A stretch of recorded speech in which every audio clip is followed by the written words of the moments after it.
Today I'm going to be talking about the timing chain guides in the BMW 740, 540. So the real question is, what can we do to make these guides last longer? Is there anything that we can do to prevent them from failing?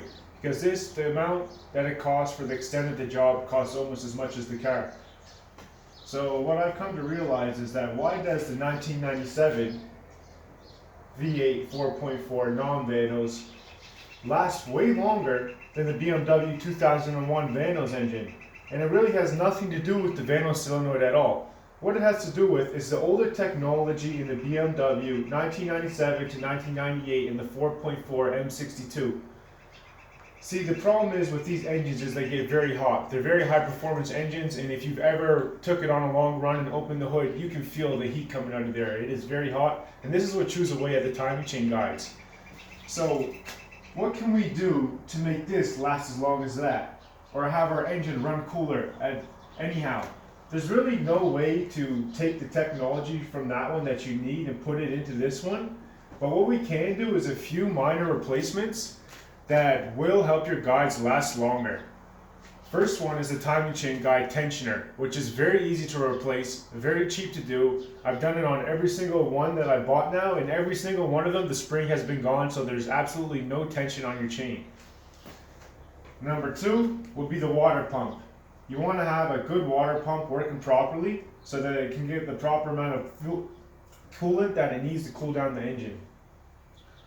Number three is the thermostat, and the thermostat is the big one. Why does a 1997 not wear out as quick as a 2001? It's simple, because when you step on the 1997 and the engine gets really hot, when you gun it, it's a manual thermostat, and it opens the air intake to cool down the engine instantly. Whereas this one is electronic and it has that second leg. It's not the same as the manual system. So that second leg of heat creates so much heat that it breaks down our guides over time. So if you replace the thermostat, the timing chain tensioner, the water pump, even upgrading your rad to have a bigger coolant capacity is a good idea too. I recently bought this at this 740 here at 169 kilometers. That's what I had on it, just about 100,000 miles. It's now sitting at 183, still drives great. No problems at all with it. Got a good deal on it, but what can we do to prevent the guides from going? And that is the main question that we all have. You know, like I've come to realize that it is the same engine as that. There's not much difference. But the problem is with these ones is the electronic is just it lags a little bit longer than that one, and that's what breaks down the guides. So I would do an oil change every 5,000 kilometers, 3,000 miles. New radiator, because these are all cheap upgrades. It won't cost you too much compared to doing the guides. Here in Canada, they want about 6,000 Canadian to do it, which is just absurd. So the tensioner, water pump, radiator, thermostat, also putting a better coolant in your radiator system. I would advise a non-water based coolant system. And another thing that people always talk about is, or they think that the knock in the engine is the guides or the chain hitting the guides. It has nothing to do with that. If it was, right when you start up the engine, you would hear that ticking, but it's only when the engine gets warm and the Vanos solenoid starts to malfunction. Whereas in the 97, there's not a knock in it because it doesn't have the Vanos solenoid. But I'm going to start up the 740 for you really quick, let it run for a minute.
beautiful E46. Very mint.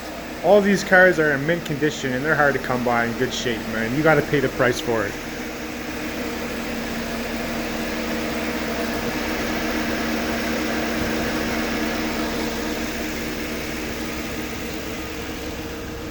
The interior of this one is just immaculate. Green on beige, the best combo for the green paint. And it is just a beauty.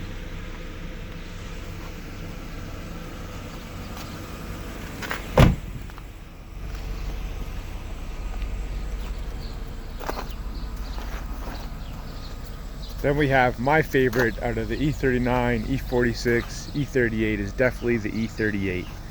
None of these cars match up to the feel of this ride when you're on the road. This is a rare blue on blue. I've never seen blue on blue before in these cars, but this one is mint. Has the sport seats.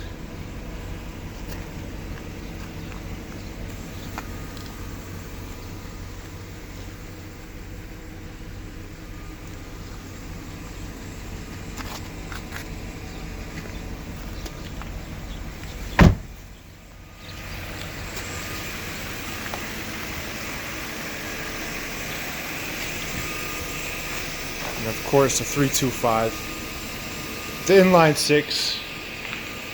No timing chain problems, but not near as fun as one of these two cars. I like the 5 Series, I really do, but it doesn't match up to the 7. Doesn't matter what you say, I don't think it comes close. The feel on the road is just completely different.